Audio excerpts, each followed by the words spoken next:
I've been using the Vision Pro for a whole week now, and even though I knew how I felt about it after day one of using it, I still wanted to wait a few days to see if those feelings stayed the same after using it for a couple of days. I tested to know its limits, what the apps are like, check its hidden features, and who I personally think would benefit from using it. Now, if you want to know more about the headset itself, then check my previous video where I talk about specs, what's in the box, the apps are on it, and some more things. Anyway, after using it for a week now, there's a few things I definitely want to talk about, like what it can do, what I've been doing it, what I wish it could do, and a few more things. So if you're interested in my opinion on the Apple Vision Pro, if I think that you should buy it, and if I think that it will last the test of time, then make sure you stay tuned to the video because we're going to be talking about all of that. I've been playing games in the fun house, got big names in the fun house. I'll be in my lane in the fun house, fully entertained in the fun house. Fun house, fun house, fun house, fun house, fun house. When I posted about buying the Vision Pro on my socials, I got so many mixed responses. Some said it was limited, whilst others were super excited for me. Some even thought it was going to take my time away from my family. But if I'm honest with you, at the time I couldn't tell if any of them were right or wrong. But spending the last few days with this device has definitely given me some good perspective on it. And there's definitely a few things that I want you guys to know. But before we talk about that, let's rewind and talk about some of the main features. So the Apple Vision Pro does what a lot of the VR devices of today do, but here's what Apple's pushing the most. First is spatial videos and photos. These are the photos and videos that you shoot directly from the headset, and when you rewatch them, it's like you're reliving the memory the way it's so clear. The next is immersive environments. Now, even though both the Meta and Pico allow you to go from augmented reality to virtual reality with some of its apps, Apple has handled this in a completely different way by allowing you to leave your reality whenever you want without even having to open any apps. It gives you cool environment options that you can visit whenever you want, and the views are incredible. And lastly, one of the main features that it's pushing is Mac Virtual Displays, which lets Mac users take the screen from their Mac and place it anywhere they want as a virtual screen. So now that we're all caught up, let me tell you what I've been doing for the last couple of days. So I've mostly been watching the Crunchyroll app wherever I want, at the same time as being on FaceTime calls in the back garden, which actually work really well together because of one small thing which we'll go back to in a minute. Surprisingly though, I've actually been using it quite a lot in my gaming room, which I never thought I was going to. But when I've been playing games like Super Fruit Ninja and the Family Guy Mario Kart kind of game, I need space in case I'm going to chop a fruit and accidentally hit one of my kids in the face or something. But if I'm honest, there's not really a lot of apps available at the moment, so there's not really nothing else I can do. Now, let's go back to the small things that I mentioned earlier. Now, the Apple Vision Pro has a lot of small things that I really appreciate it for, and I'm kind of hoping that the iPhone incorporates some of them on the next iOS update. So, you know when you're in a call, yeah, and then someone sends you a video and says, oh, check this video at the same time, and then you watch the video and there's a mad clash of sounds. So either the person you're on the phone to needs to shush so you can watch the video, or you need to come off the phone and watch the video and then call the person back. Yeah, nah, Apple's fixed that with this. So basically, it's got a volume option that lets you control the apps and the person you're talking to separately. So you can have YouTube videos playing low in the background while you're still listening to your friend in a conversation on a higher volume, which has me wondering, why has the iPhone never had this option? Another small thing that I really appreciate is the external battery pack. Now, I know we're in a time of power packs and internal batteries, but I'm an 80s baby. Like, I'm used to the 3210s and that you can take out the battery, you can roll one or two of them. As soon as the battery dies, you take that one out, exchange it for 100% one and keep it moving. And personally, I feel like Apple understood this, because if I'm in the middle of using the headset and the battery dies, I don't want to have to pull it on charge, wait for the battery to get to 10% to be able to go back to what I'm doing, because that's just not it. Now, don't get me wrong, the batteries for the Apple Vision Pro cost a pretty penny, so buying a second one would be a lot, but the thought of using two batteries rather than waiting for one to charge with a power pack is definitely the option I choose to use. Now, this headset does a few things great, but I'm just going to talk about the ones that we can all appreciate rather than me going nerd boy techie on the whole situation. So first, let's talk about immersive environments. Now, as I said earlier, immersive environments is one of the main features that Apple's pushing to sell the headset. And don't get me wrong, it's a really good selling point. Now, I've tried the Meta Quest 3, and even though it's a great piece of tech, You can only go into different realities if the app that you're using chooses to. Where with the Vision Pro, you can go to any reality whenever you please. Like, imagine if you go on a plane or a car trip and there's not enough space to put the screen somewhere for you to watch a show, then all you gotta do is immerse yourself in another reality and you can put multiple screens wherever you want. The thing I really love about immersive environments on this thing though is the detail in each environment. Like Mount Hood, the way it looks when it rains is incredible. And even in the environments in the Disney Plus app, when you play the movie and everything goes dark, the whole environment suddenly activates lights in the background. It's amazing. Another thing I seriously love is spatial videos, like especially when you turn them immersive, because it honestly feels like you're reliving the memory, especially where it's filmed from the headset itself, so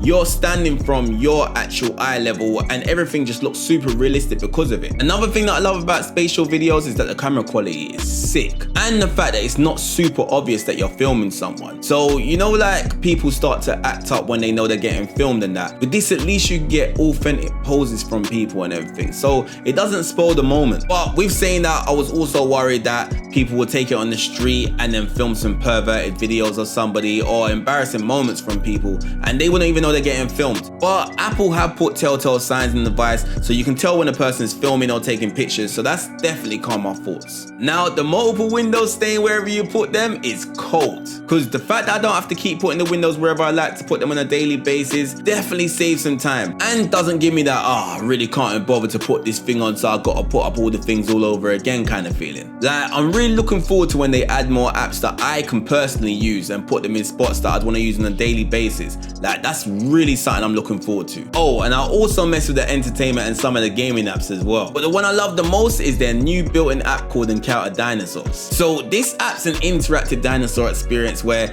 everything in the app can see you and reacts to your movements. It's actually a really incredible experience to have, so I'm not gonna say no more in case I spoil the experience for other people that ain't actually had it yet. But what I do hope is that they add more to it, and hopefully they do other things like zoo animals and things like that.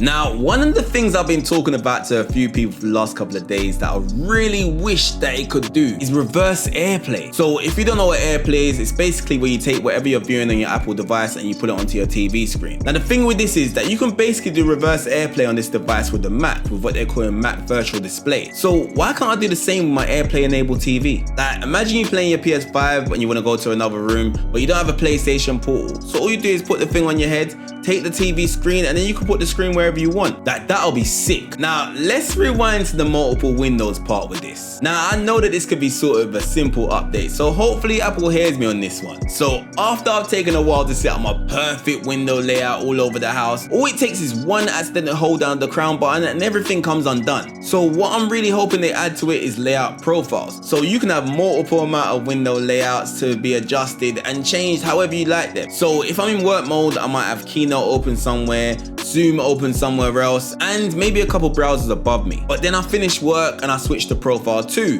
which is more relaxed kind of profile. So I change the Zoom for the Crunchyroll, and maybe I use the Golf app and swap that with the Keynote thing. Also, adding to that, hopefully they put user profiles in there as well, because it kind of gets annoying when my missus wants to use it and then after she's got to do the whole guest thing and set up everything all over again. Like, it's just super long. Like, if they had user profiles and the layout profiles thing, it'll be super easy and everybody will be able to use the headset, the thing will be exactly how they left it, and everyone will be happy. Another thing that I'd like them to do is make the crown button into an action button if you press it twice, because when you're using the device and there's hardly any light, it basically says that you can't use your hands to press anything and it can't see when you pinch your fingers together. So you can highlight things with your eyes, but you can't do anything other than that. So if my missus is sleeping in the bedroom and I'm lying next to her, but I still want to watch a show on the Apple Vision Pro, but I don't want to turn the lights on because I don't want to disrupt her sleep, then I can't do anything. Like, I can't click the app that I'm trying to watch because it can't see my hands to be able to pinch, and I can't press the screen either. Which, if they made the crown have an action button in it, then it would solve everything. Oh, and there's one more thing that I hope they add to it. So Apple's got some live performance thing from artists where you basically can be immersed in their studio or wherever they're performing and watch the whole performance. So what I'm hoping they do is similar to what whoever did when they made the hologram of Tupac. So with this now, they can remaster past performances of past artists that are passed on or stop performing. So you can watch a performance of Michael Jackson, Prince, or maybe even Queen. Like, that would be proper sick if you could do that. Like, you could choose to either watch them straight in your living room in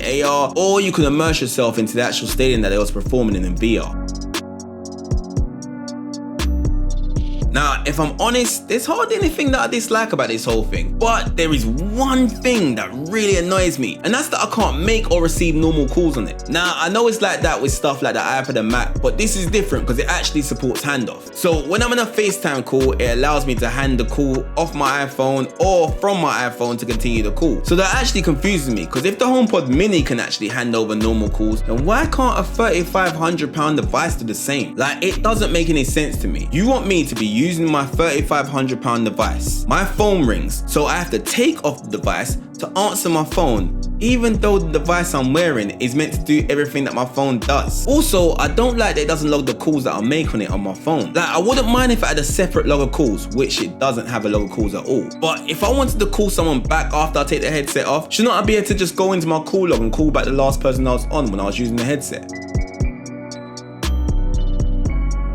Now, this is a question that a lot of people are asking, like, who's it specifically made for? And with the lack of apps currently available for it, it's kind of hard to answer that question. But I do have two people in mind. For the first, I'd definitely say photographers, because I feel like it'll be great for them using it to edit. Like, I could only imagine how much greater their edits could get being able to stand so close to the photos if they use the Mac virtual display feature. The second type of person is the person that works from home and is constantly on Zoom meetings. Like, they'd probably enjoy taking the meetings in a different environment to their own. And hopefully the immersive environments could trick their brain into believing that they're not trapped between the four walls of their house, and that they're actually in the beautiful environment that Apple created. Like, if it does, that could actually help with mental health. But basically, if Apple starts getting the apps on this device, I don't believe there's no limits outside of kids that could be using this. Now, I asked a few of you lot if you had any questions for it, so I'm gonna ask these questions right here. Alright, so because the App Store is so scarce, there's hardly any games that I would class as proper gaming. So you got the Family Guy, Mario Kart kind of app, and that's the only one that I've played so far that I'd actually class as a gaming app. But one thing I'd be really interested in is how would you do FPS and action type of games if you ain't got a controller? Like, if Apple do that, I'm really interested in seeing how. So for me personally, and quite a few people that I've seen talk about this device, that depends on what strap you're using. So if I wear the cool looking ski goggles strap, then I need to take that off after 20 minutes, because it feels like the weight of it's being pushed down onto the front of my face because there's nothing holding it up from the top. But if I wear the dull looking dual loop bands, then I can wear that for hours without any problems at all. So without sounding like an Apple fanboy, yeah, Apple have never let me down when it comes to sound, and the spatial audio on this is definitely incredible. The way everything sounds is incredible, and everybody I've spoken to on FaceTime has said that my mic sounds incredible. Like, they actually say to me that they think I'm on the phone and not on the device. But for a £3,500 device, I'd expect no less.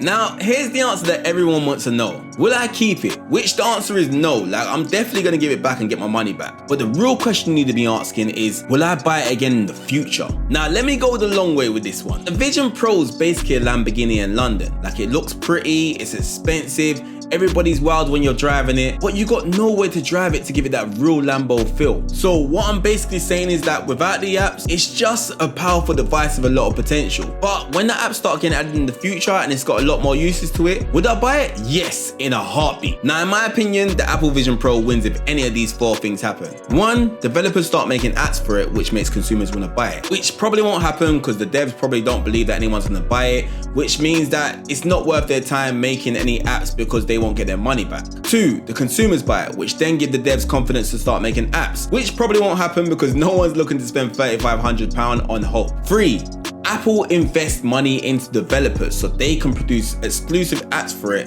and then afterwards we will buy it because we will see uses from it, which then leads back to two, developers start making apps because they got confidence in the actual product itself. This is the one that I believe will be the game changer, especially where Apple's already trying to bring apps like Courtside and all different type of apps that I've seen in the demo on it. Like, trust me, if they do this, definite game changer. But after watching the Marques Brownlee video on the Apple Vision Pro, it gave me a fourth option. Now, in the video, Marques points out that this is the Apple Vision Pro, which points out that we might get Apple Vision Lite. Now, what I think's gonna happen, yeah, is that they'll drop the Apple Vision Lite for about £1,300, but it won't have a few of the main features that Apple Vision Pro's got. Just like the iPhone 15 hasn't got a few features that the iPhone 15 Pro has. So then when that happens, quite a few people are gonna be like, nah man, I want the immersive videos, I want this, I want that, because the Lite ain't gonna have that and the Pro will. But these times here, because they've already decided they wanna buy something, they're gonna realize to themselves, right, you know what, if I'm gonna do this, I'm gonna go for the full experience rather than the half experience. And they'll take the plunge and buy the Pro. But that's just me speculating. In conclusion, the Apple Vision Pro is the future, but it's not the present. So repeating what the title says, don't buy the Apple Vision Pro yet. Now, if you've given the Apple Vision Pro a go, then let me know what you think about it in the comments. And if you haven't, let me know if anything that I said in this video will make you buy it, and what features specifically will you be buying it for. If you like this video, then please give it a thumbs up and subscribe to the channel if you want more gaming room content like this. I'll be back real soon with some more gaming room content, but until then, thanks for watching and I'll speak to you soon.